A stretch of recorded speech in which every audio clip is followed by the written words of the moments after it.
I've had a no-show this afternoon, so and that happens in the ways of the world, you know. And we have such a waiting list. Sometimes people don't.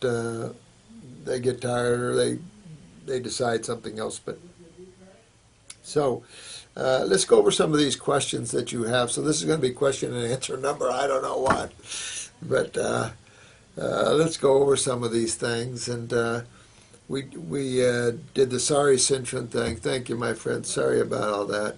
And then I did one on earlier on. I just want people to understand where everything is. Most of you already know this, but some people that visit the website don't understand kind of where traditional, and I don't want to use the word medicine, but traditional healing takes place. And around the world, you know, still around the world, traditionally, botanical medicine is the main focus. But we want to use herbs differently. We want to take herbs and we want to make them to clean the body out more aggressively, but we also want to use them to strengthen the body. So one of your questions has been on adaptogens, and you betcha I love adaptogens. Sometimes adaptogens are hot, like ginseng. So if you have prostatitis or you have a lot of acidosis, I don't recommend adaptogens right off because it just adds to the heat factor of the body. But I love adaptogenic herbs, very powerful on the tissue, and I really think plays a vital role in genetic remembering and the strengthening of cells. I love every herb from almost every walk of life, except maybe Peruvian bark, which is high quinine, and you know some of the more toxic things. I got into Cirrus, night blooming Cirrus, and it's like that's a little neurotoxic too. So there's some things I've been through that I really don't get into anymore. But adaptogenic herbs, you betcha. I mean, it strengthens the body up. I like cleansing the body first. Because of all the excessive heat and the acidosis of the body and all the damage and stuff, and then build it up. Because one I was just reading here was asking me about Cooley syndrome or blood disorders, and I'll find that and get to that. But when you're having hemoglobin and you're having daily or every week a new blood transfusion and you're not carrying oxygen and things, here's the thing. You get into your liver, you get into your spleen, you get into your adrenals, and you get into your bone marrow. Now, the question is, what herbs are good for the bone marrow? So, some probably not going to like this, but I do use antler a lot, especially in my ultimate immune, because antler, you don't hurt any deer or elk. It's part of the velvet antler, the growth period, but a major adaptogenic substance in the way of looking at it. Very powerful cellular regenerator. And I think good for bone marrow. I think the ginsengs are good for bone marrow as well. But I've got some good Chinese herbs for the bone marrow. But I would get into the bone marrow. I would detoxify my body for sure. Get that blood alkaline, get enzymes in that blood, as you know, because that'll start separating the blood cells so their carrying capacity will increase. Get the adrenals up because the relationship between iron and hemoglobin there is known. Clean the liver and the spleen. And as you go down this road, you'll correct this. I've had people that had no bone marrow left at all from taking pharmaceuticals, and they were on daily transfusions of blood, and then every 3 days platelets. You didn't mention platelets, but anyway, you've got to get into your bone marrow. Well, you know, you're into it's just going to take time to get into that bone marrow and rebuild that bone marrow and get into the adrenals. And same type of thing, though. You want to realize that it's still the lymph system, it's still the acids that started in your family chewing yourself down the road here. So really I would hit down that way. Now I've got a lot to cover here. I need your guys' help though. Now we're all detectives on the force of health. So I'm going to have you guys help me here. Now look, here's a lady, let's see, she's from India. Indian food. I love Indian food. But a lot of wheat and a lot of grains.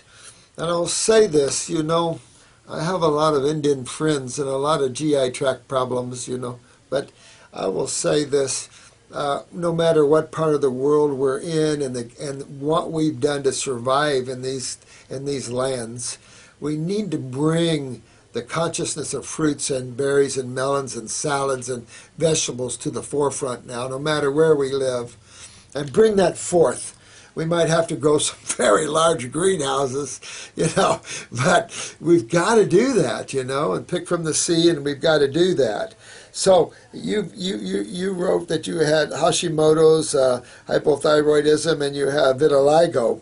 Well, I suggest that your thyroid problem, in just these two things that you're fighting here, sweetheart, is pituitary. Pituitary is the skin pigmentation, and also it controls the thyroid. So before I would separate those two, I would definitely get in a glandular for the pituitary gland. Work on my bowels, because I can tell you, most of the time, and I've mentioned this on other videos, that most of the time when we see sinus and head and pituitary, we see colon. And the wheat products and the grains, they destroy the bowels. There's no question about it. And so you'll want to work on your GI tract, and you'll want to work on your pituitary gland. Probably take a pituitary glandular. That'll help quicker. That should turn on your thyroid. If you have a thyroid that's weak specifically, then you can get into the thyroid tincture of herbs, or you can get into a thyroid glandular. But the pituitary is going to control the thyroid. And both of those, my suggestion, are probably linked with you. Probably pretty easy call that way. So it's just, we're waking up the cultures, where they had through the generations. But this is why genetics are so in our face now in the younger people. And I believe you said you were a younger woman, right? And so, or male, but it's hitting us. It's hitting us hard now. And it's hitting us so hard we have to realize that, oops, our parents didn't know. They didn't know. Grains were always considered a staple. I don't know, where that really came from, because really they're not. I mean, we had farms. All my aunts and uncles had farms. And truly grains were considered more of a fattening agent for cattle and hogs. We never really talked about it in ways of being a staple food. I think more people in the Midwest particularly got meat to be more of a staple, but really your fruits and berries and melons are the staple for Homo sapiens, and then maybe a salad on the side for whatever. But go into that body and clean it out. Hit your GI tract there, and get yourself cleaned up there, get the thyroid up there, and, excuse me, and get away from these grains. It would be very important for your health to do that. So,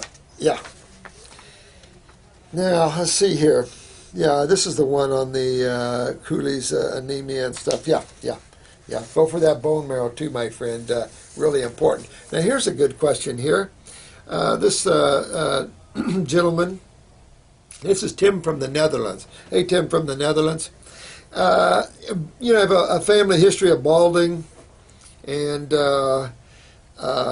you have a good set of hair. You've been on raw. Your hair's getting thick and stuff. If you'll see on some of these responses here, people are already getting their hair growth back. I've had people that have been bald since they were in their 20s, and they were 60 and 50 when I met them, and I've never failed to grow hair on their head again. I think when you look in genetics and balding, you're really looking in genetics of the lymph system, the inability to move lymph. And the quicker you see that, again, the colon's tied to that, the kidneys are tied to that. I think when you see that and you go after those areas and you use that upper circulation like you're doing, it might take you a while. Sometimes people grow hair quicker than others, but I'll tell you, I've never seen one not be able to grow hair on their head again. And matter of fact, I had a lady that she owned a big herb company. And she called me and she said she had T-cell lymphoma. And she was in trouble.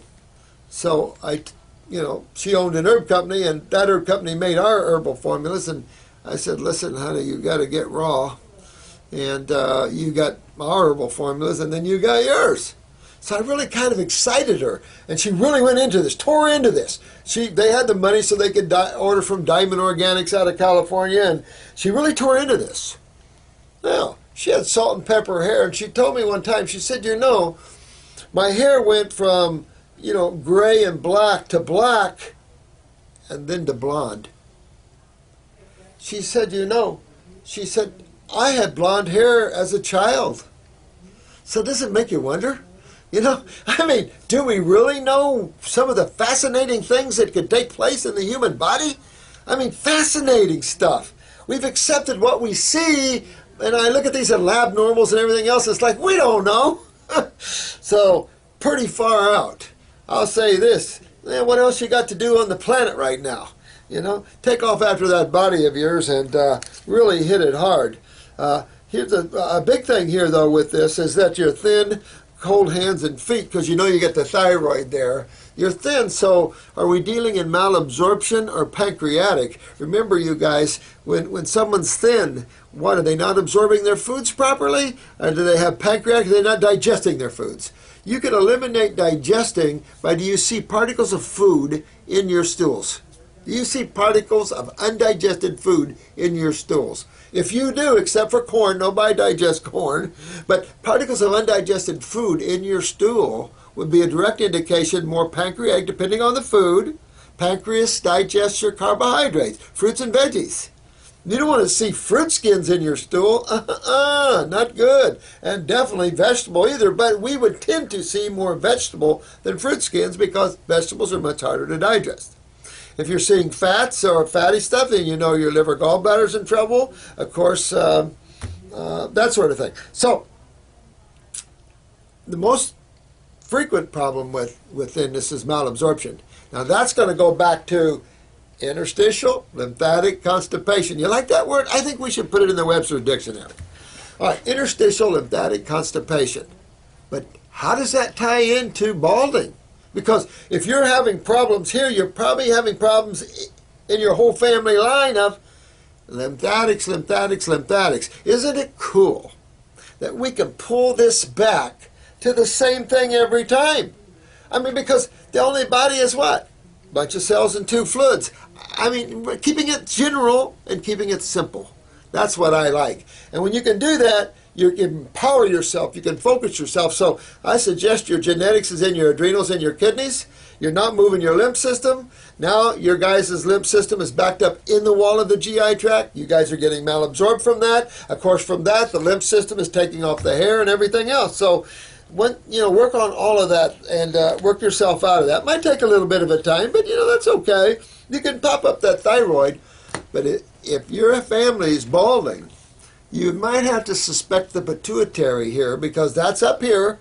And when you go balding, what's taking off hair? When you see no hair, think chemotherapy. That's an easy way to relate to that. And of course, when you think of chemotherapy, think of acid. Hot acid. As nurses say, Drano acid. So that sort of acid, cellular acids are around 3 pH. Chemo's around 1.5 to 2. If they're using anything hotter nowadays, they used to use, I think, hotter, but you might ask your oncologist if you have one. I hope you don't. But if you have one, ask them the pH of any chemo you might be considering taking. A lot of cancer in the family, sugar problems. There you go. High blood pressure. What's sugar problems? Adrenal glands for the most part. All right. What's high blood pressure problems? Kidneys. Right there. Kidneys and adrenals. Guys, what problem are they having trouble with? That's right. The lymphatic system. Here's interstitial lymphatic constipation in the gut wall. He's thin. He's got suppressed thyroid. And he's got a family history of balding. Not him yet, but family history. So take off with that guy.